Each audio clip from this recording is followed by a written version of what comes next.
afan, kabla tujaanza inshallah taala, tuna mwanafunzi wetu wa zamani hapa, ndiye atakuwa wa pili wake hapa inshallah. Tafadhali Sheikh Hussein, min fadhlik.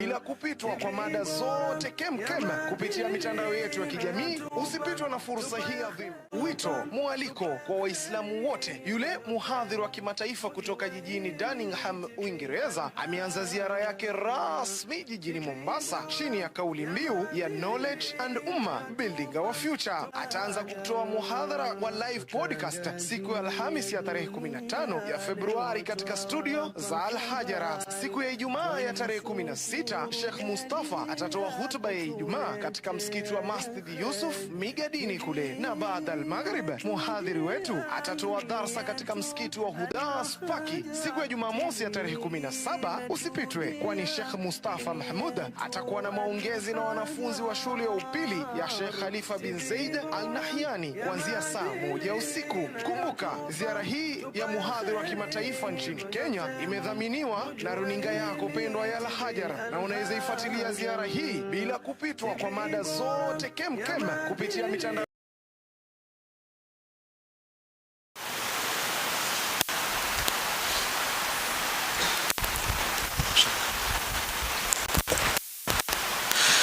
Assalamu alaikum wa rahmatullahi wa barakatuh. No way. Out of everyone that's here, all I can hear is dead voices. Seriously. Assalamu alaikum wa rahmatullahi wa barakatuh. MashaAllah. Now you came. Why is the mic on and off sometimes? Khairan inshallah. Okay. Alhamdulillahi Rabbil Alameen wa sallallahu wa sallam wa baraka ala khatam al-anbiya'i wal mursaleen wa ala alihi wa sahbihi wa tabi'in wa man tabi'ahum bi ihsanin ila yawmiddin, amma ba'du. رب اشرح لي صدري ويسر لي أمري واحلل عقدة من لساني يفقه قولي. اللهم ابسط علينا رحمتك وانشر علينا من حكمتك وافتح لنا فتوح العارفين، ولا حول ولا قوة إلا بالله العلي العظيم. اللهم لا علم لنا إلا ما علمتنا إنك أنت العليم الحكيم. آمين يا رب العالمين. Before I begin, inshallah, I want to know, when is Isha? What time? 8 o'clock. 8:10.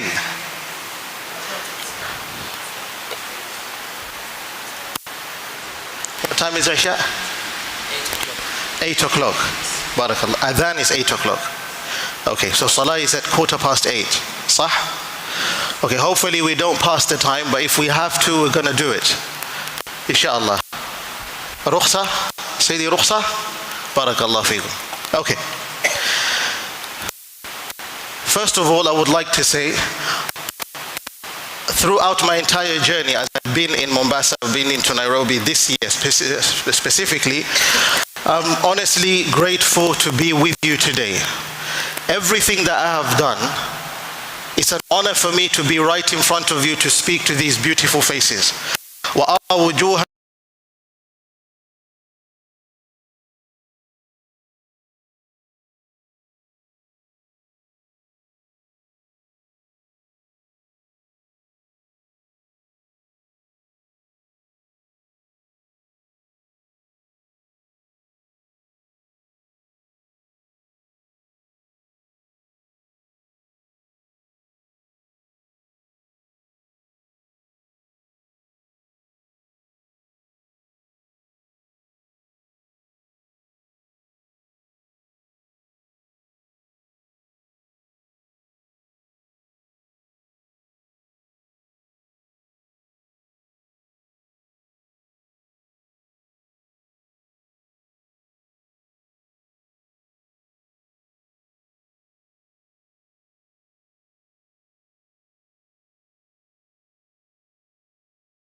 they are the second source of evidence in Islam after the Quran.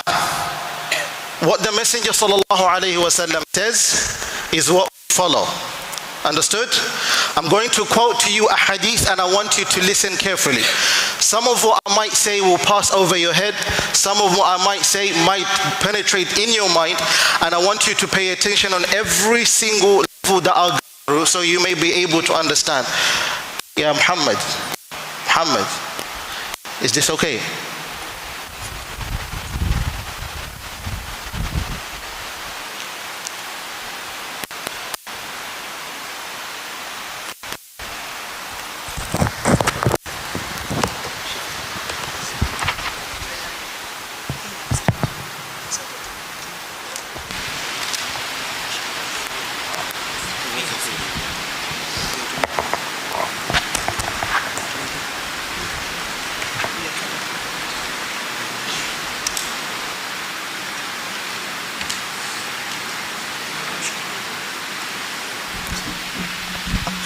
I don't know if you can hear me clearly, much better now. Can you? Barakallahu feekum. Okay, I'm going to quote a hadith to you. This is what's going to happen if you pay attention as much. I promise you, somewhere you feel like you're...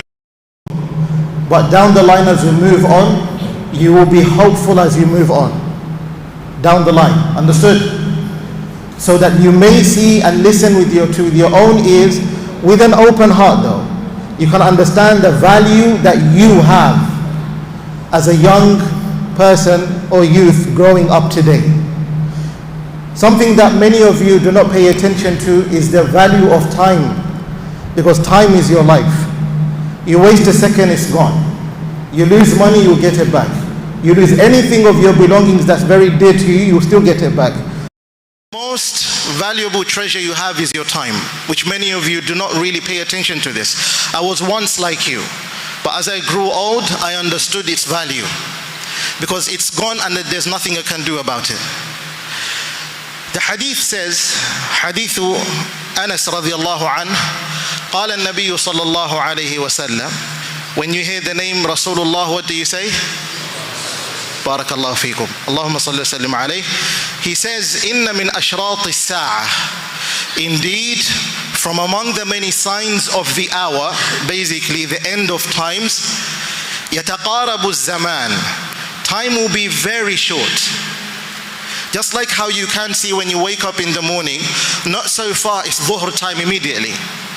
You haven't even done much. All of a sudden it's asr for you. All of a sudden it's maghrib for you. Because Allah tabaraka wa ta'ala has already promised this through the Messenger sallallahu alaihi wasallam. It's a prophecy. Do any one of us deny Rasulullah sallallahu alaihi wasallam? We don't. He said that one of the things that will happen, among the many that I'll mention over here, is that time will be very short, very close to one another. Which means that your life will be even shorter. Your lifespan will be even shorter compared to the people before you. Your ancestors' time had more blessings than ours. And that's a fact, we can see it. But then he mentioned something else. وَيُقْبَضُ الْعِلْمِ. Or in another riwayah, وَيَنْقُصُ الْعِلْمِ. What does that mean? And knowledge will be reduced. He did not say that knowledge will reduce on its own, but it will be reduced, which means to say knowledge will be reduced by the hands of men. Pay attention to this, and you'll come to understand as I explain to you. I can see the faces are wondering what's going on, but knowledge will be reduced. And something else that would happen is وَتَظْهَرُ الْفِتَنِ. And a lot of tribulations and turmoil will happen to take place. There will be a lot of tests, a lot of suffering on the earth. If any one of you have been paying attention, you can see people around the world, they're suffering a lot. Some of them, they don't have lives anymore, they're gone. They've gone back to Allah tabaraka wa ta'ala. Some whom they're going through a lot of hardship, such as poverty and beyond. But something else that would happen is وَيَلْقَى الشُّحْ. Or وَيُلْقَى الشُّحْ. Stinginess and selfishness will be placed in the hearts of men. Which majority of the youth as they grow up today, this is something that they have. When you have stinginess, it's not that you don't share what you have in terms of your cake, your food, your clothes, your pen. But for how long would you be able to share? What matters to you? How long would it take you until you say, I've had enough? And the older you grow, you end up realizing that what you are sharing perhaps is part of your life. You don't want to share it. You want it to be yours. But the last of what he said is وَيَكْثُرُ الْحَرَجِ. And haraj will be widespread. There will be so much. What does haraj mean? The Sahabas asked. The Messenger ﷺ responded and he said, Al-qatlu, a lot of death. People murdering one another. Now when you read the text, you'll be thinking that it's a physical murdering, like literally you murder someone by taking away their lives. But actually, sometimes you don't need to take someone's life away. What happens is that all you need to do is just deny that person from an intellectual what? Benefit. What have you done? You've murdered that person intellectually. Unfortunately, I would tell you today, not from my words, from the words of the scholars that I've learned from, and the works of books that you read. I wouldn't advise you to read those books now. Not at this moment of your life. I wouldn't advise you to read those books, but I would advise you to listen to this so that you understand your value, the type of knowledge you're receiving. What purpose, for what purpose are you receiving this knowledge? How could you be of service not for yourself or to yourself alone, but also how could you be of service to your communities at large? What I want to mention to you before we move on is this. A simple question. Why do you study? Does anyone want to answer? If you don't raise your finger or your hand, I'll literally randomly choose anyone. Why are you studying?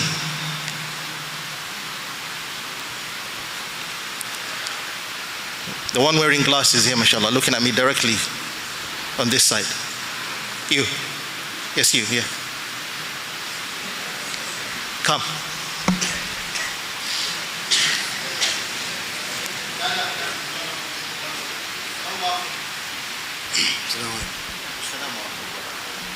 I want to help my community and to raise my family and myself. To raise myself, to have something in the world. He said he wants to help his community and raise himself. Alhamdulillah. Anyone else? I'll randomly pick again. Anyone else? I like people that wear glasses. There. You. No, don't turn around. You. Yeah. John.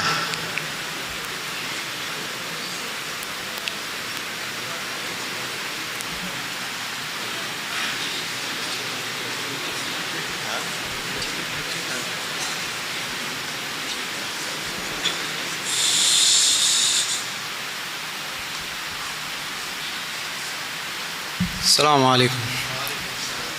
I study to make my parents happy and because it's beneficial in my life. I think you heard the answer. Okay, don't worry, I'm not going to choose anyone else. Calm your hearts down now. All right. Many of you study while some of you don't know why you're studying. That's the truth. Some of you study because maybe your parents are going through a tough life and you're studying so you can make their lives easier. Some of you study, yes, you might want to help your community, but that's the last thing in your agenda, your life plan. Mainly, you want to be the one that raises your status. I'm not having any malicious go on anyone. I'm just explaining to you and I'm talking to your minds. But this is what happens when you have that type of mindset. You're literally feeding in the system that you are living in right now. Now, before we go to the modern age of education, I want to take you back a little bit behind, about 2 centuries ago, 200 years ago. How was the education system before? How was it? How did it work? And how much did it serve the ummah? Something that I want to mention to you is this. There's someone called a layman. Do you know who a layman is? Who knows what layman means? If you do, you can raise your hand up. If you don't, I'll explain it to you. There's no shame. We're here to learn. The whole purpose of me coming over here is teaching you. Nothing else. Do you know what the term layman means? Barakallahu fikum. A layman is a person that literally, if we look at it in the religious term, then this is what it means. A person who does not know anything related to the religion. If you ask them why you pray, they don't know. Why you fast, they don't know. If you ask them, what if I make a mistake in any of my worship, how do I correct it? They don't have any idea. That's a layman. Is that clear? Now the modern age today, what it has done for each one of us, it has made us laymen by the system. When we say the modern age, is not the term modern use as modernity for what we look at as technology and also advancement of whatever you might see, the internet and all of that.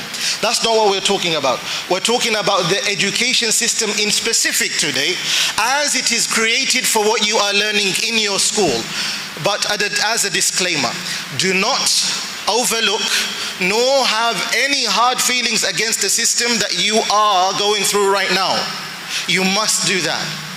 If you do close your heart and you say from now on the doors of learning are closed for me, even the little of what you came for over here, you're not going to learn. Is that very clear? Okay. In order for you to become a layman, and this is specific for the teachers, I want them to listen to this. If there are any parents, I want them to listen to this, and for you. Why am I going to mention this? So that I show you the status of your deen, how it was yesterday and how we are today. Simply put, the position that Muslims were at, for them who were scholars and led the world, the position that they were at was 100 times greater than the position that you and I are in today. You might think it's just you, but as a fact, it's not you. It's the entire world. So that you realize it's not your fault. Nor is it your parents' fault, nor your grandparents' fault, nor any one of your ancestors' fault. It's actually a prophecy of the Messenger sallallahu alaihi wasallam that this is a time that would come. And one of the things that I mentioned to you is that when it comes to knowledge, what would happen to knowledge? It will be reduced. And knowledge will be skewed to a direction that is not that of the Prophet sallallahu alaihi wasallam. Now, how do you not stay at the position of a layman? We've understood the meaning of layman, sah? As you've now understood the meaning of layman, how do you come out of that position of being a layman? What knowledge do you need? How far do you need to get? And what I am going to mention to you is only level 1.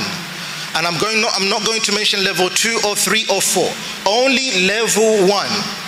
That's why I said a student of knowledge must have a pen and paper every now and then, a little booklet and a pen, so you can write all of this down. As a simple advice, don't go and watch everything of the series that we've provided in Alhaajar TV, no. But I would advise you, go back to this class again so you may understand. And hold yourself with honor. I'm telling you this not for you to lose hope, but as a Muslim. I've mentioned Muslim specifically. A Muslim specifically, a young man growing up tomorrow, you're going to be the leader of your community. You're the youth expected to change the world tomorrow. You have to understand the value of knowledge in Islam, how it was, so that you can hold on to a higher position. And the reason why I say a higher position, I'll come to explain it to you inshallah ta'ala. Hopefully I don't forget. There are 12 subjects that you need to study for level 1. Number 1, 12 subjects that you need to study for level 1. Not for you to earn a degree. The idea of degrees is a new phenomenon. There was no such thing as degrees. Degrees are just pieces of certificates which do not determine whether you've learnt or not. Because as a fact, you know and I know, because I was in that system before, you go for exams and if you pass, that's how your certificate is graded. Agreed? That's how your certificate is graded. If you fail your exams, you're not going to get anything out of it. And even if you pass your exams, it does not mean that you've mastered the books. Because let me tell you, this is how it works. The 12 subjects, number 1, you need to study Arabic grammar. And when I say Arabic grammar, I'm going to mention the books as much as I could.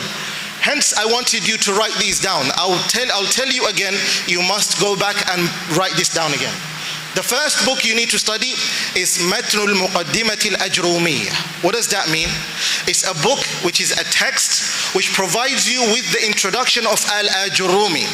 Al-Ajurumi As-Sanhaji is the author of the book, but the book is called under his name. Now there is another text that summarizes the book, which is about, in poetry though, 250 lines by Al-Imam Al-Imriti Al-Shafi'i. I don't want you to cram the names, forget about the names. I just want you to look at this. You are required to memorize 250 lines of this book. There's no ifs, there's no buts, and there's no choice on that. You must memorize the 250 lines. That's only one subject. And then after you memorize it, you need to understand it from cover to cover, and you need to deliver it to the teacher that you've understood the whole text from the beginning to the end. That's text number 1. Or subject number 1. Subject number 2 is as-sarfu, Arabic morphology. Arabic morphology is known as Unwan al-Dharf. That's a book known as Kitabu Unwan al-Dharf. This book, if you read it, is very small, about maybe 80 pages or so, but the teachers will explain it to you in about 2 hours each class of maybe 30 to 40 sessions. That long. And then you finish off that one. And you need to memorize the text again. You need to memorize the text. And make sure after you've memorized the text, you can explain what you've learned from the beginning to the end. That's number 2. Number 3 is al-fiqh, Islamic jurisprudence. How you govern your life. Fiqh governs your whole life. When you go to the bathroom, when you take a shower, when you pray, when you deal with your parents, when you deal with your family, because it talks about everything. There's nothing that fiqh does not look into. It's your life as a Muslim. And the simplest text that you need to look into, for example, in the Maliki madhab that I could mention, or the Shafi'i madhab, which majority of you use, I would say in the Shafi'i madhab, Matnu Abi Shuja'. It's a small text, but it's similar to Unwan al-Dharf, the previous subject that we mentioned, the second subject. Understood? And you need to memorize the text as well. That's number 3. Number 4 is at-tafsir. Tafsir, the interpretation of Quran of Ibn Juzay al-Ghirnati. Ibn Juzay al-Ghirnati is forms of 4 volumes, if not is 2. Now you don't memorize, you understand it from the beginning to the end. But you must have memorized Quran at this level. If you have not memorized the whole Quran, you need to memorize at least 5 juz, coming from juz amma all the way to the end of ahqaf. This level. Number 5, hadith. We started with the prophetic tradition, صح? Al-Arba'un al-Nawawiyah. It's written by Al-Imam al-Nawawi. He collected 43 ahadith in his book so that it can only contain the etiquettes that are required not just for a layman, but mainly for a student of knowledge. If you do not understand what you read from this text, then it's not possible for you to be prepared as a student of knowledge. That's number 5. Number 6, al-mantiq, the science of logic. Matn al-Sullam. The text of Sullam is written by Abdul Rahman al-Saghir al-Akhdari. When he wrote this text, he was 21 years old. And it consists of 144 lines of poetry. You also need to memorize this, understand it from the beginning to the end. And number 7, you need to memorize Aqidah. Al-Kharidah, or maybe depending on what book you will take. But for example, Al-Kharidah, Matn al-Kharidah, it also consists of 140 lines of poetry, and you need to understand from the beginning to the end. That's number what? What number is it? Number what? Number 7, Barakallahu feekum. Number 8 is tajweed. The Quran that you read, it has its ahkam. من لم يصحح القرآن آثم لأنه به الإله أنزل وهكذا منه إلينا وصل What does Al-Imam Al-Jazari says? Is that this Quran, it was revealed in this manner, and if you are to read it otherwise, then you will be sinning greatly. So perfection of Quran, you need to memorize Al-Jazariya so that you can know the ahkam of Quran recitation. You perfect your recitation. It also consists of nearly 120 to 140 lines. You memorize it from the beginning to the end and understand it. Number 9 is Al-Imla. Now this you don't memorize. It's only the subject of knowing how to write Arabic properly, the rules of writing. And number 10 is Kitabut Tazkiyah, the science of Tazkiyah, spirituality. A student with no spirituality is whom? A student who is corrupt. And a person who has spirituality with no knowledge is a person who has literally lost his way.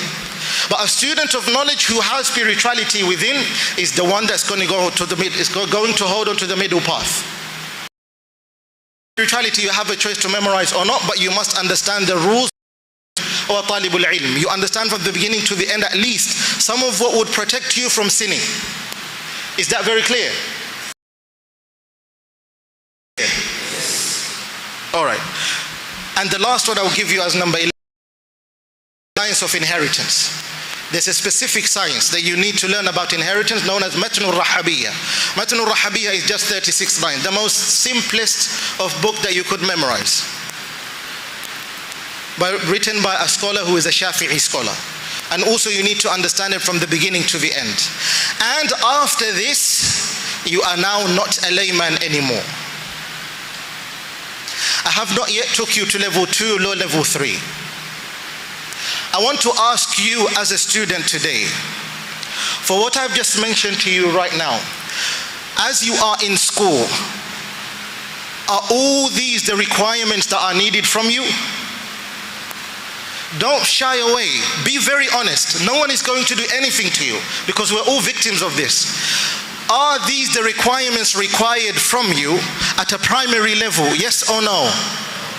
I want to hear it loudly. Yes or no? Do you now understand my point? Do you now understand my point? And this is how you get the certification that you are now not a layman anymore. For you to be, in order to become at least a scholar, not even a scholar, towards scholarism, you need to have memorized at least from the majority of the sciences, not all of them, 8,000 lines of poetry. 8,000 lines of poetry. If we put all of this together, I promise you it doesn't even reach up to 1,000 lines. With the hadith, with the Quran, with everything that you are doing. These were the requirements 200 years ago. Allah changed the course of the world. Came in an era known as a colonial era. When this era came in, the first thing that they did, they skewed the direction of knowledge. What did they do? They said that no one should learn without attaining a certificate. And the knowledge that they are achieving right now, this wouldn't suffice for the agenda that they have. Listen to me carefully. Are you listening? Okay, this is where I want you to pay attention now. School systems were established because there was no such thing as schooling system. As you know, boarding schools like this didn't exist. This is beautiful, mashallah. But it has one flaw. It doesn't make you as smart as you should be. I promise you, in today's day and age, it is very difficult to find a person that is preaching in Islam who has completed level 1 of what I've just mentioned right now. Ask, as a challenge I ask you. It's very difficult to find one. Not that you wouldn't, you would. But very difficult to find one. Rarely do you find one. Because this was the honor of Islam. Allah knows the value of knowledge, hence He asked the Messenger ﷺ and told him, if there is anything you want to ask, then ask me for more knowledge. Don't ask me for anything else. Ask me for more knowledge. Now the system that you have today as students of knowledge which you are here, you are all victims of certificates.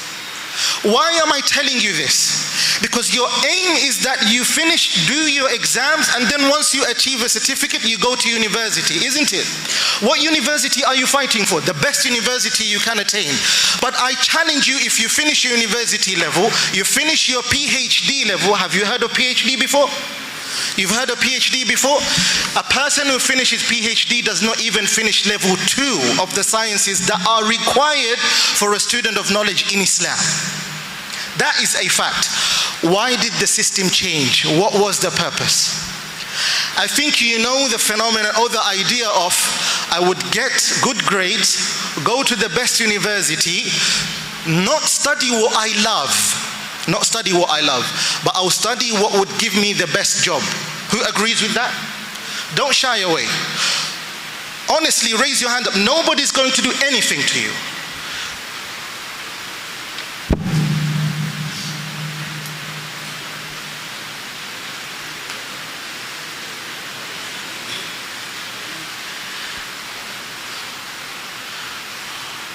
All right, put your hands down. Why do you think you are studying today so you can attain a certificate and get a good job? This is how it works. Now, am I telling you, I'm going to mention another disclaimer, am I telling you that you should not study and get a certificate? You will be a fool not to attain a certificate, because you don't live in times where a certificate is unnecessary. I myself, no matter how much knowledge I might attain, if I do not have a certificate, there's nothing I can do for you. That is a fact. Your teachers, if they do not have certificates, they cannot serve you as the youth of tomorrow. Understood? So in order for you to serve your nation or your community, you must attain a certificate. And these are the words of a scholar. I've mentioned him a lot in many of my series, but I love him so much I'm going to mention him again. Remember this name, Abdul Fattah Abu Ghudda. You have someone known as Abdul Fattah. If there is Abdul Fattah in here, raise your hand up. MashaAllah, there he goes, the scholar himself. MashaAllah, may Allah make you a scholar. Say Ameen. Abdul Fattah Abu Ghudda mentions a person would be a fool to live in their times and not attain a certificate. Understood? But if you wanted to be good at the science of hadith, mathalan, I'll mention to you what he said, word to word. It was required that a student memorizes at least. I don't want to give you the actual number that the scholars say. I'll just give you the numbers that which would say it's reasonable in a sense, but it's not reasonable even in the reality of it.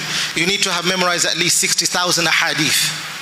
60,000 hadith we need to memorize, which is far longer than 8,000 lines of poetry. But then he mentions to you clearly, the system that you have right now only allows you in your 4 years to memorize only at the very least 400 hadith. When you leave, you believe you have knowledge. But as a matter of fact, I can promise you, wallahi, the majority of the faces that I see over here and the youth, you are geniuses that you don't even know. Your brains are untapped. Your brains are untapped. That's a fact. When you feel you don't have the capacity to learn, the truth is you do. Time does not allow me to mention a lot, but I'll come back to my point. Why do you have to attain a certificate? The reason why you have to attain a certificate, now listen to me carefully. The modern era, when this happened and the system was changed of the world, the order of the world changed completely. It was required that people do not serve Allah anymore. Listen to me carefully. Who do we serve? Do we serve anyone other than Allah? Do we serve anyone other than Allah? If your dear parent, your beloved mother or father, they command you to commit an evil act, which you know is haram, would you do it? Honestly speaking, would you do it? Now let me mention to you this. When people had Allah removed from their hearts, you might be thinking that, but Sheikh, I am over here, I do pray, I fast and everything, and I know that there is Allah out there. That's not the issue. The issue is, do you prioritize Allah or do you prioritize yourself? And if you do prioritize Allah, I'm going to question you on this. How much of Allah do you know? For you to say that I know that Allah says that this is halal, this is haram, I know how to pray properly, if I make a mistake I'll correct it, I know how to do my fasting properly, if I make a mistake I'll correct it. I'm not going to mention to you zakah yet because you're not there. When it comes to giving out tax money as in charity in Islam, I wouldn't mention for you that. Nor would I mention to you Hajj because it's not something that you have to do right now. But I'll just mention to you these three things. If I ask you who is Allah, you would tell me that your Lord is Allah who is up high, but nothing much that you'll explain to me of the sifat and the attributes of Allah, because you don't know about Allah. That's exactly what the system decided to do. So that once that happens, you can serve the system. How do you serve the system? You become dependent upon the system so that tomorrow when you attain your certificate, you expect the system to be the one that gives you a job. And once the system gives you a job, you are dependent of the system so that it can give you your livelihood. Hence you believe that by getting that job you can serve your parents. But the answer is, as you have a job and you have a boss on your shoulder and there is a system that's waiting for you after attaining that job, you have to pay taxes, you are still enslaved and trapped in the system. That's how the world works today. Now, to save time, I want to switch it around a little bit. As you can see, education is now skewed. The direction has gone. Do you now understand clearly? That as you're learning, you might think you're learning, but the fact is not. You might be questioning yourself, but how do I even survive? How do I become the best version of myself so that I can serve as part of a community? One of the reasons why you see that we have failure within our communities is because of two reasons. Number one is lack of knowledge, which is key and the highest on the caliber of failure. Lack of knowledge, because all we have are just pieces of paper that do not serve anyone. I'll tell you this, how long do you think it took a scholar to be able to write a simple text so that you and I today can read in school and benefit from it so that our lives can be better? How long do you think it took? It took a scholar at least, and a genius scholar actually, at least 30 good years of learning full time from level 1 of what I've mentioned to you. When it comes to Islamic knowledge, level 2, level 3, now they're prepared to go towards scholarism, and then they pass level 4 and 5 until they are approved with more than 70 other scholars of the work that they have done. They have had the certificate of 70 other scholars, and once it's approved, then that's when that text comes out and becomes published to the world, so the world today can study it. Everything that I've mentioned to you are literally the honor of our previous ancestors. That's what we are dependent on. If they did not do the job, you and I would be extreme fools due to lack of knowledge. And yet we are still living with their system, but we are told that we are the best compared to them. But as a fact, we are nowhere near to them. That's the honest truth. If it took that long for that person to be able to be the scholar that published that type of book, I want to mention to you someone that literally, if you pay attention to this person, you end up realizing that there's nothing that is impossible. لا تقل ذهبت أربابه كل من سار على الدرب وصل.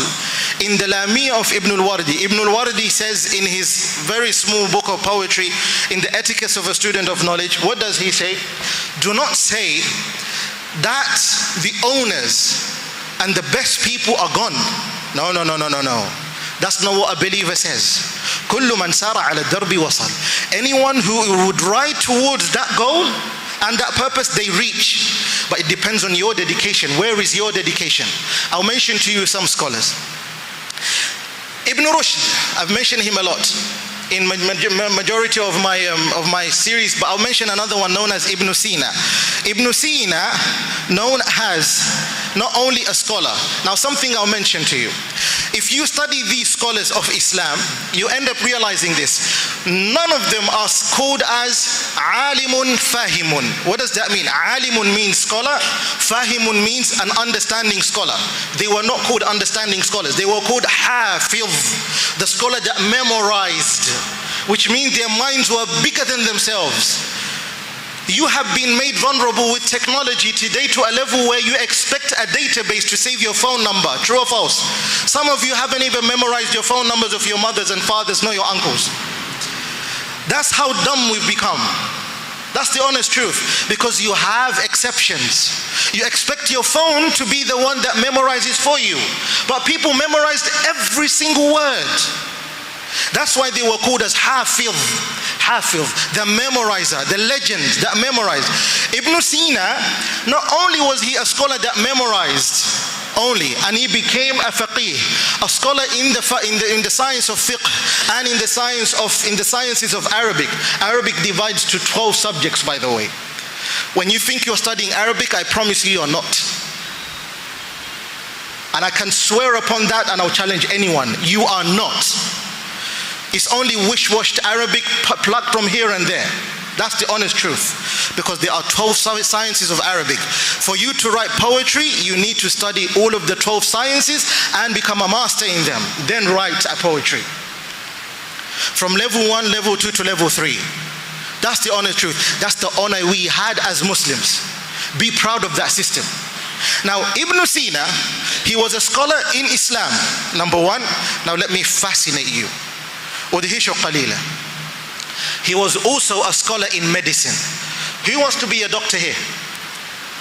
Who has had a dream at least to become a doctor? Ya marhaban. May Allah subhanahu wa ta'ala make you a doctor. Who wanted to be a doctor? You don't have to raise your hand if you didn't want to be a doctor. There's no shame on that. MashaAllah, tabarakallah. Your capacity you have is far greater than that. Ibn Sina was the best in medicine, and when it came to literally curing people's illnesses through medicine. Pharmaceuticals, the king of pharmaceuticals. The legend of pharmaceuticals. Why am I telling you this? Because it took Europeans, which you look at London today, you look at America today, you look at Canada today, you look at other countries, and you feel, mashallah, those are the countries out there. Guess what?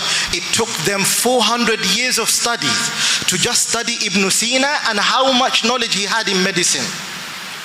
Don't you want to be proud of that tradition? Ibn Rushd al-Hafid, the one who wrote in every single madhab on this earth, every single madhab, he was also in pharmaceuticals. It took also the Europeans, as you would look at them, you think as they're superior than you, as you would look at them, it took them another 4 to 5 centuries of their life, 500 years, half a millennium, for them to do what? To just understand how did he tackle medicine and illnesses that existed at the time. Question yourself as a Muslim, as a man who was a Muslim, how were they able to combine between the two? You look at the science of medicine, he has advanced so much to a position where you say, this is so hard. I can't combine between the two. Hasha wa kalla. I have a living scholar which I know of myself, subhanallah. He started seeking knowledge at the age of 35. Sheikh Muhammad Maulud in Medina, from the age of 35. The scholars of my scholars kneel down to him today. I'm telling you this. The scholars of my scholars kneel down to him today. At the age of 35, he sought knowledge. Which means there's nothing that's impossible. You are only limited by your imagination. If you decide to reach up to that ceiling, khalas, that's where you're going to reach. ما طار طير إلا وارتفع وما طار طير إلا كما طار وقع. Those are the words of Al-Imam Shafi'i. Al-Imam Shafi'i said what? A bird does not fly as high as it does what? As it goes up, except for that as it goes further and it believes it can go further, is exactly how far it would go. Which means your imagination is only as far as you take it. You put a ceiling wall on top of your mind, that's it, you're never going to go that far. But the moment you decide to think out of the box, you grow. Which means to say, as you are living, even if you might say that this education system, yes, it's not serving me right now, the fact is, it's actually serving you. Because something that I want you to change is to understand this. I will try to conclude with this, bi'idhnillahi al-kareem. Many of you know, and many of you have literally mentioned, that I want to seek knowledge so I can get the best of grades and reach to the highest caliber of knowledge according to the modern term, or the modern system basically, and then get a fine job. But that job traps you as a slave. Because once that job is removed from you and you do a mistake, you've entered today late, or you've been continuously doing that, the job is stripped of you. And majority of the times what happened is that around the world today, your professions do not really get any jobs out there. That's a fact. You struggle enough for you to get a job. Now what am I telling you? Should you not study? Actually, I'm telling you the opposite. What I am telling you is study harder. Why so? Because this is what you need to understand. The reason why I mentioned to you the issue of something as higher education and something I've mentioned to you in regards to understanding Allah and loving Allah, because now you believe, some of you have this fear that why am I doing this? How is it going to serve me? It's not going to work. It would serve you if you understand this point, especially as a Muslim. You are not the one to let go of the education that you have right now. What you should be doing is seeking more, because Allah has granted you honor. وَقْنَعْ بِعِزٍّ فَإِنَّ الْعِزَّ مَنِ اسْتَغْنَى عَنِ النَّاسِ. What does that mean? Be satisfied with the honor that Allah placed in your heart. What is that honor? La ilaha illallah Muhammadur Rasulullah. The moment you say that أول واجب على من كلف ممكنا من نظر أن يعرف الله والرسل بالصفات مما عليه نصب الآيات. All of the scholars say what? The first knowledge that you need is understanding Allah. Now what has been stripped off you to not understand Allah? You've forgotten the fact that Allah is the one that provides you rizq. You might say, but Sheikh, I do know that. Ustad, I know that. The truth is, your tongue are the opposite. It's the opposite of what your actions do. Because the moment you don't get that job, you lay behind. 200 years ago, how was the system? And look at majority of the entrepreneurs that you see out there that succeed. You know the meaning of entrepreneur, right? Do you know the meaning of entrepreneur? MashaAllah. Simply, why do you know the meaning of entrepreneur? It's because you live in a modern world, and the modern world wants more entrepreneurs. Now let me tell you this, every single Muslim that existed at that time, they were all entrepreneurs, and it wasn't a choice. Meaning to say, if you want to be a doctor, be an entrepreneur. You want to be an engineer, be an entrepreneur. You want to be the best in medicine, pharmaceuticals, architects, or whatever it might be an entrepreneur. How do you do this? How does it work? First of all, you need to understand that it is your provision as you live comes from Allah. I promise you this. How many times has it happened that dinner time is ready or lunch time is ready, but you have so much to do and you can't even eat? By the time it's time for you to eat, there's no food left for you. If that has happened to you in any time, whether it's dinner, it's lunch, it's breakfast, raise your hand up. Don't shy away, be honest, raise your hand up. Barakallahu feekum. Why do you think it happened? Why do you think it happened? Because Allah did not want you to eat it. If Allah did not want you to be here today, you wouldn't have been here. Do you have a doubt on that? Let me ask you, do you have a doubt on that?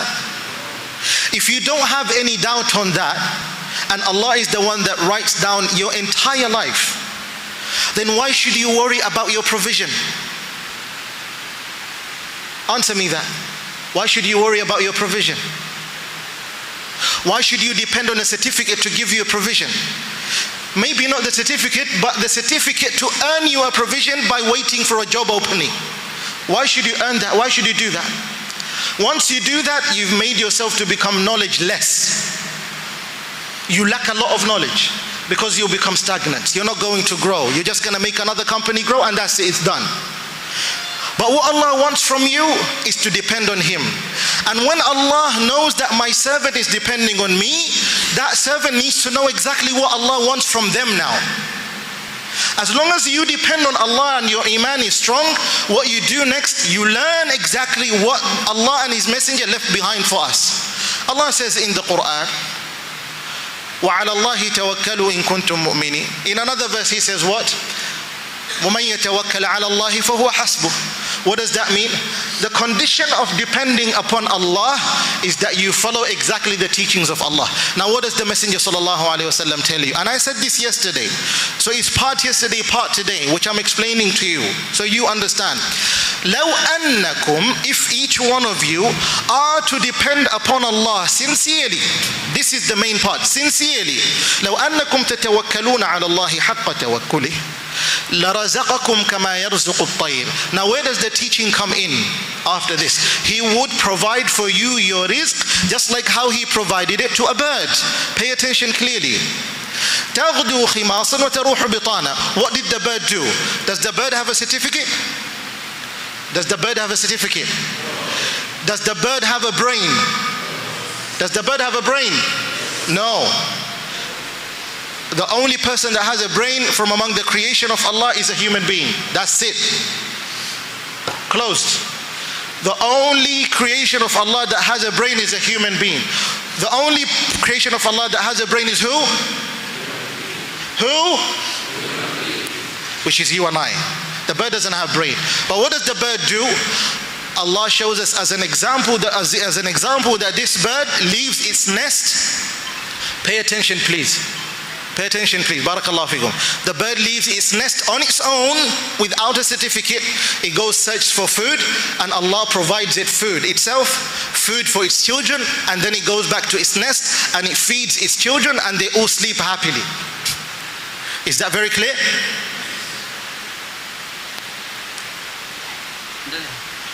Oh, changanya bavana bwana.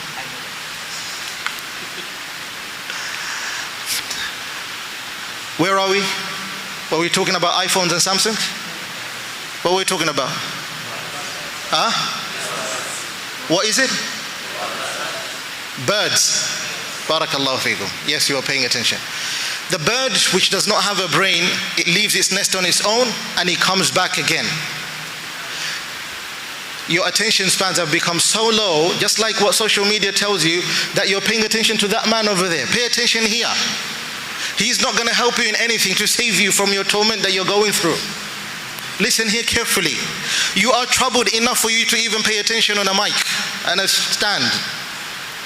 Listen to this, which means to say Allah is showing us, if a being that does not have a brain goes out and searches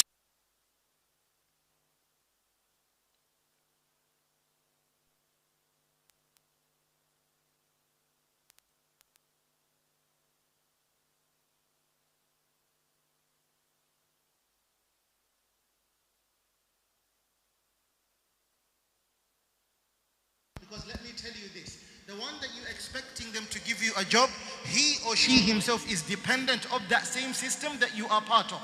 Each one of us are part of, which means they cannot serve you. Even the one who is leading the nation today is dependent on a system which he cannot control himself. Is that very clear? Which means that the greater one that each one of us has control of is Allah only. If you don't have any doubt on that Allah is the one that controls your life, don't be a slave of anyone. Just be a slave of Allah.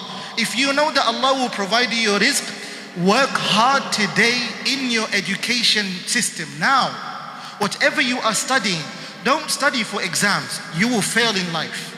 When you think once you've got your certificates and you're out there, it's much easier as it is, I promise you, it's 100 and 1,000 times harder, especially in your world that you live in here.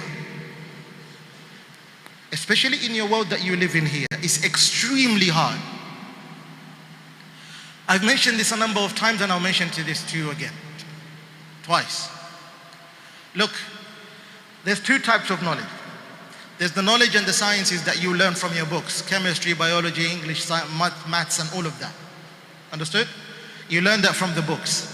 But if you don't pay attention enough, the second teacher that you have is life. And that's a fact. Anyone whom life has not taught them, they will never be a legend. How does life teach you? Life teaches you in this manner. Life does not teach you by you going out and being knocked left, right and center and suffering throughout. That's not how life teaches you. In fact, the best way to learn in life is when life gives you lemons. What do? You make sure you switch that around. What do? You make lemonade, isn't it? MashaAllah, you know Proverbs. Good. You need them a lot in your life. You don't look at life in a negative manner. You take that lesson. But the best of teacher is when you see someone else suffering, you learn from their mistakes so that it doesn't happen to you. Which means to say, if you can see majority of your families out there, or your brothers, your sisters, whoever they might be, of your friends, that they have degrees, yet they have measly jobs, or perhaps not only that, they are controlled in their workplaces, or maybe you find that someone is looking for a job, yet they haven't found an opening, you shouldn't be the same as them. Take your profession, run away with it. You be the best architect, wallahi, Allah will open the doors for you as long as you depend on Him. Why am I telling you this? Because Allah wants the best. Inna Allah tayyibun la yaqbalu illa tayyib. Indeed, Allah is pure. He does not accept anything that which unless it's pure. Other than that which is pure. Allah only accepts that which is pure. Inna Allah jamilun yuhibbul jamal. Indeed, Allah is beautiful. He likes what? That which is beautiful. And something that is perfect is beautiful. Which means to say, when you are perfect in your knowledge and your field, Allah will definitely give you the perfect life that you look for. Now let me conclude with this. What's a perfect life? What's a perfect life? Does anyone want to answer? Let me answer it for you. For you, I want to ask you, the perfect life is having a nice car, nice home, to move around, and maybe so you can go around the world. Is that true? To a certain extent? Look, there's no shame. I'm telling you, I'm talking to you because I was once like you. I know how this feels and I know where I'm coming from. I'm being honest. That's the perfect life, right? I was a victim of that. But the truth is, the perfect life is freedom. When I say freedom, I mean freedom of yourself. How so? If you have knowledge, knowledge will give you freedom. Two types of knowledge you need. وَإِنَّ خَيْرَ مَعْتَنَى وَشَمَّرَ لَهُ الْفَتَى مَا فِيهِ نَفْعٌ لِلْوَرَى. You need two knowledge. وَابْتَغِ فِي مَا آتَاكَ اللَّهُ الدَّارَ الْآخِرَةَ وَلَا تَنْسَ نَصِيبَكَ مِنَ الدُّنْيَا. You need two types of knowledge. You need knowledge of your deen and you need knowledge of your dunya. You should not forget that. You need knowledge of your what? Number one? What's number one? What's your first knowledge you need? What's the second knowledge you need? Has Allah not promised you your world, your provision and everything? Has He promised you, yes or no? Yes, isn't it? So should you worry about dunya so much or not? Should you worry about dunya so much or not? You are the generation that is free, but you need to free yourself through knowledge. Knowledge number one when it comes to deen, start studying who Allah is. And that would only happen when you hold on to Allah. Allah wants you not to be selfish. When you have, you give. And I'm not talking about the goods you have materialistically, even the knowledge you have. Share with the people so that Allah can give you more. The only thing that Allah allows it to increase in your life is knowledge. The more you give, the more it grows. But the more you give out money, the less you have. That's a fact. I will tell you that. Because when you want to teach a brother in school, for example, you need to study and be good enough in that subject so you can be able to pass down that knowledge of the subject that you are teaching. So the more you will know. The more you know, the easier it becomes to you. And the easier it becomes to you, the better you feel. You feel like a king. Because let me tell you this, the better you are in your profession, nobody can tell you otherwise. You can demand anything on this earth. Not a job, you demand a contract. You demand a payment. You demand a life. And you demand the best of what you need. And no one will say no, because they would not find anyone better than you. That is your freedom. But you can only attain that by understanding that Allah is the one that provides. Hence you need deen first. The best life is not having more, but actually the best life is having less of this dunya. Why so? All you need is a nice home that you've bought, a simple car and a simple family. That's all you need to build. Because beyond that is only additional. I'll be honest with you. Anything that you have beyond that is only additional. You might be wondering why. This is how it works. The more you have, again, you are enslaved with your money that you have. Only if you understand that Allah gives you that. Is that very clear? Because I'll tell you this, and inshallah we'll conclude with this. Al-Imam al-Nawawi rahimahullah, he was a man that had so much knowledge. He wrote the concluding book, which is the pinnacle of the Shafi'i madhab, the Shafi'i school of thought. One of the best scholars that each one of us study. 44 years he lived. The ulama, the scholars say, if they were to divide the amount of papers that he wrote in a day, the amount of papers that he wrote in a day. You have your compositions that you write every now and then, isn't it? It takes Al-Imam al-Nawawi each day of writing 18 pages of writing. That's how smart he was. 18 pages of writing. Once there was a king that came by and he was allowing filth to take place in the land. And Al-Imam al-Nawawi was a part of it. He told the king, what you're doing, number one, is wrong, haram. That is haram and this is haram. When he mentioned all of that, the king asked, who is this man? They told him that is the grand Al-Imam al-Nawawi. But the king didn't care about his knowledge. What's the next thing they asked? Does he have any assets? Does he have any home? They said no. Does he have any wealth? They said no. The king literally went down on his knees. Is that very clear? Now does that mean you shouldn't have wealth on this world? No. But your wealth should not be your aim. Wealth should not be your aim. Otherwise, it's going to distort your entire life. You're going to have the most horrible life. I promise you. When you think a person who is poor lives a very bad life, actually the person who is poor lives a very innocent life compared to the rich one. You can attain wealth. Be as rich as you want, but keep your richness in your hand. But don't keep your richness in your heart. When Allah takes it away from you, the next thing that happens, you are distorted, you are dismantled, you are broken to pieces and shattered, and you feel that you've lost everything.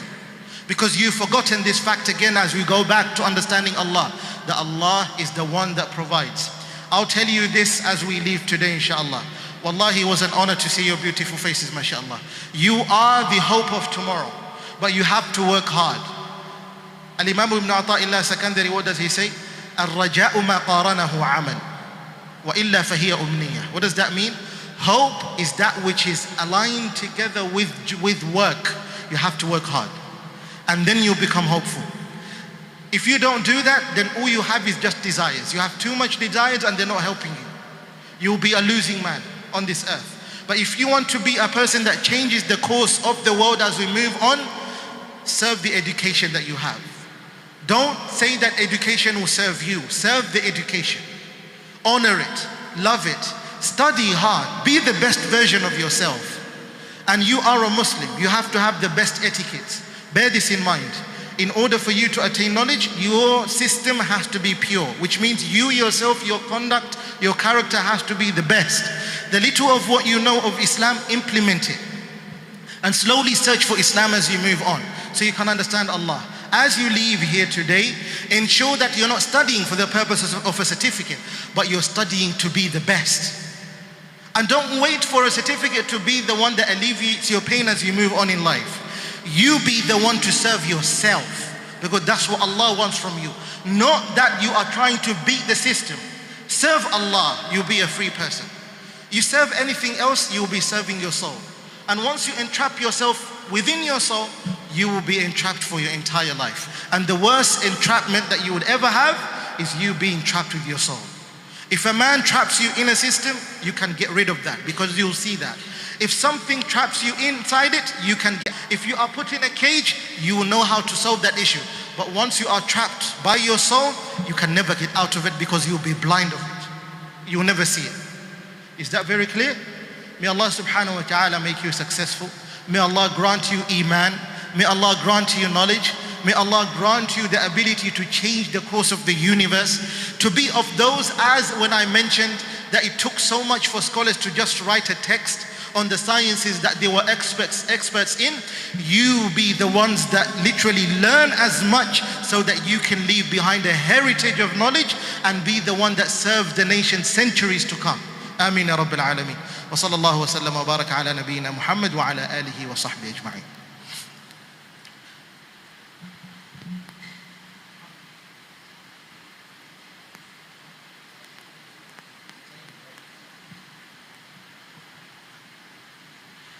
Okay, before we pray, we'll have how many questions?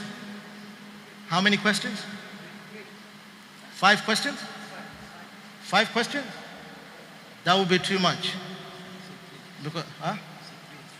Because I'm losing my voice. And I'm losing my voice. These men here, they're louder than me.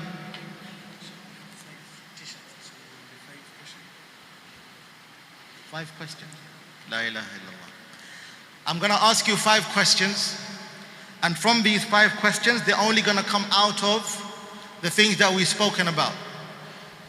You need to remember this. And I said you're going to have to go through this again if you really want to remember everything that was said. Okay, number 1.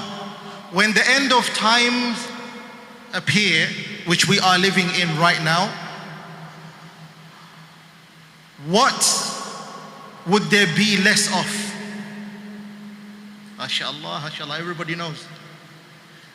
Okay, how do I be fair?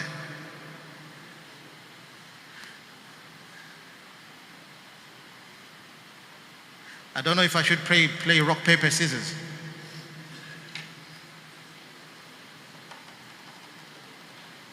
Young man here, stand up. Stand up here.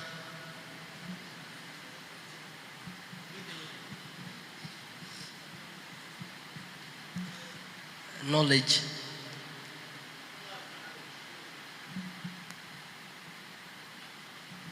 Barakallahu feekum. Zadakallahu nuran. Ameen.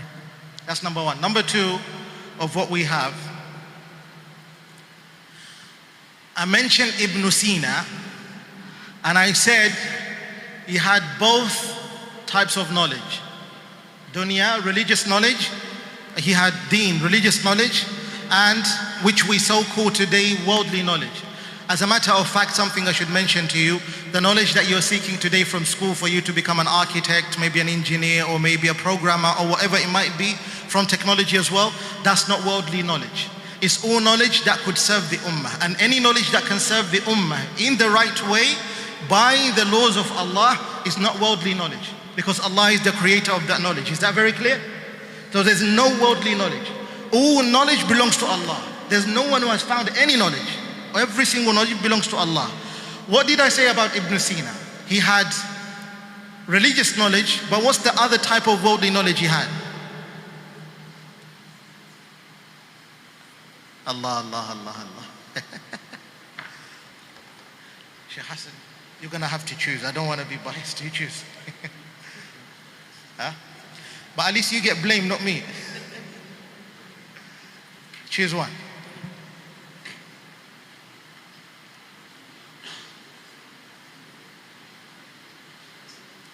This young man, mashallah. Medicine.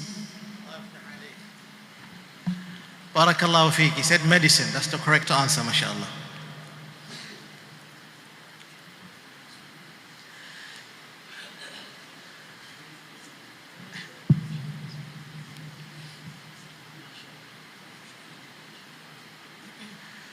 Question number 3.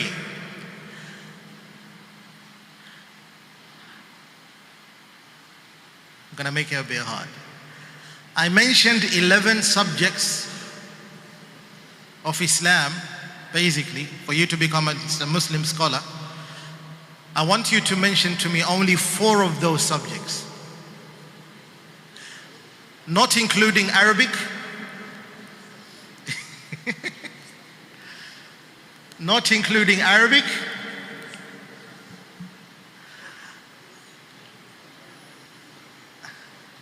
Is there someone over there? Stand up.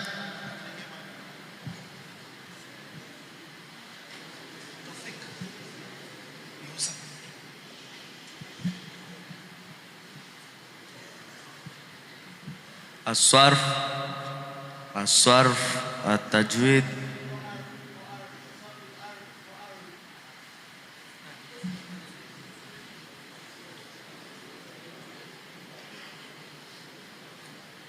Or we change the direction?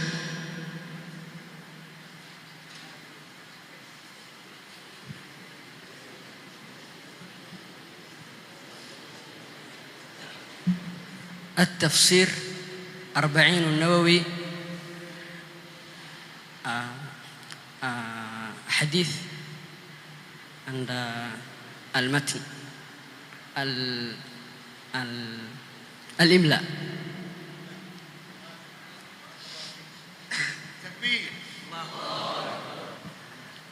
He mentioned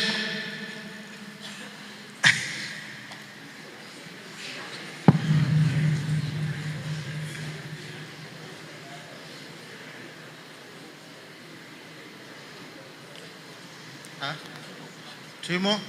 Yeah, two more. Okay. We said knowledge is, don't say the answer. If someone knows the answer, raise your hand up. Knowledge is dash, dash, dash. Knowledge is what? No, just raise your hand up. One, two. No, not you, no. Is there anyone at the back? Anyone from the back lines? No one?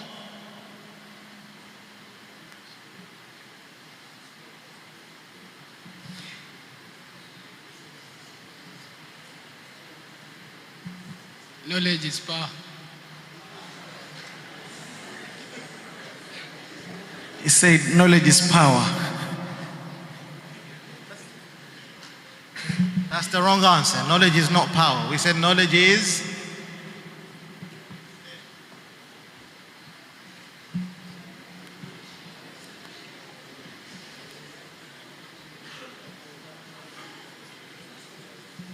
Knowledge is freedom.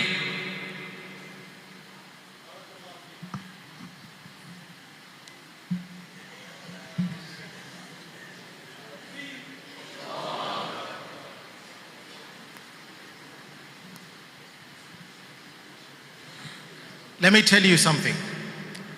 It's not your fault for you to know knowledge is power. I'm mentioning this a lot of times to show you that you're not the one at fault. Trust me, you're a victim yourself. The reason why you think knowledge is power, because the modern era is built upon the ideology of power and more. Understood? The modern ideology is built upon power and more. The moment you believe knowledge is power, you do not look at knowledge as freeing yourself. In fact, you look at knowledge as a means of greed.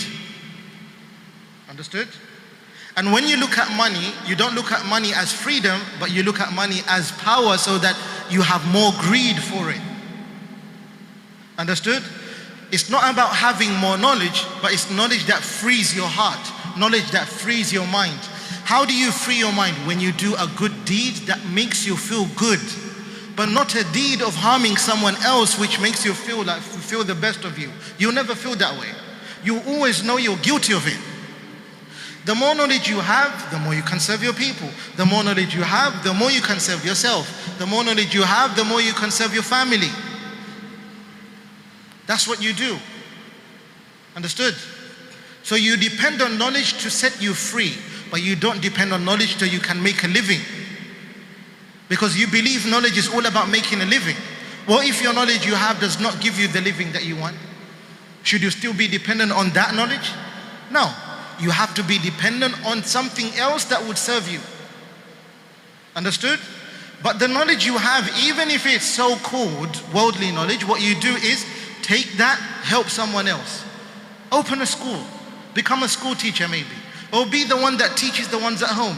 It will benefit them. And then they will become better in their fields.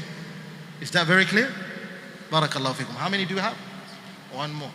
One more? Should I keep that to myself?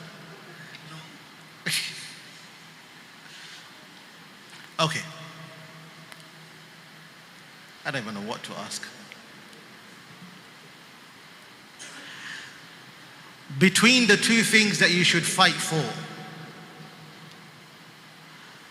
this is very simple. I'm not going to make it hard at all. Between your religion and your dunya, which one should come first?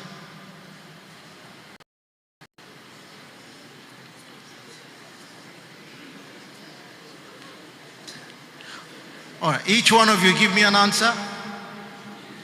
What is it? What is it? MashaAllah. Now that belongs to the teacher here.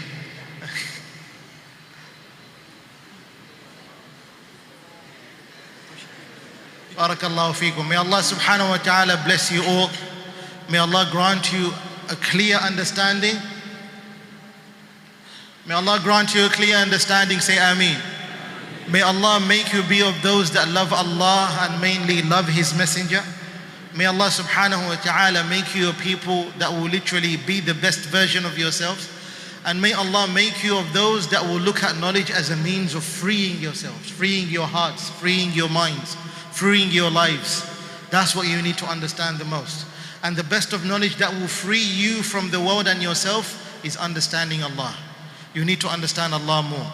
Whatever you do, you first need to understand Allah. Because that's how you'll attain honor. That's how you'll be able to appreciate what you're learning right now. Inshallah ta'ala. Wa sallallahu wa sallam wa baraka ala nabiyyina Muhammad wa ala alihi wa sahbihi ajma'in. Assalamu alaikum. Shukran, jazakumullah khairan. Akhuna huna, ndugu yetu huyu ametukumbusha na ametupa darsa, ametufundisha. Na tuwafaa sisi tumlipe kwa muda wake huo ametufanyia tadhhiya kutufundisha. So tumlipe nini? Naam, dua. Tumenasema man asda ilaykum ma'rufan fakafi'uhu wa in lam tajidu ma tukafi'una bihi fad'u lahu. Dua inshallah ta'ala tutamwombea bi dhahri al-ghaibi, kwa sababu dua kwa dhahri al-ghaibi huwa mustajab kuliko kumwombea mbele yetu. Tutamwombea dua mbele yetu, mbele yake na kitusikia, lakini dua kubwa zaidi ambayo mimi ningependelea tumfanyie ni wakati hayupo mbele yetu, kwa sababu ile itakuwa na ikhlas. Sasa hivi pengine tutaomba dua hasa yule alipata fulana t-shirt, ataomba kwa dhati zaidi kwa sababu ampata t-shirt. La, tukiwa hayupo mbele yetu dua itakuwa bora zaidi. Kwa hivyo tutamwombea inshallah taala, Mungu amzidishie, amfungulie milango ya khair inshallah. Mungu huko anakokwenda amfungulie zaidi na ampe fathi njema inshallah taala, muhifadhi na kila hasad na kila hikd na kila shar. yeye na akhuna Hussein inshallah taala. Rabbana taqabbal minna innaka antas samiul alim wa tub alayna innaka antat tawwabur rahim. Rabbana atina fid dunya hasanatan wa fil akhirati hasanatan wa qina adhaban nar bi rahmatika ya arhamar rahimin. Subhanaka Allahumma bihamdika ashhadu an la ilaha illa anta astaghfiruka wa atubu ilayk. Adhan iqama.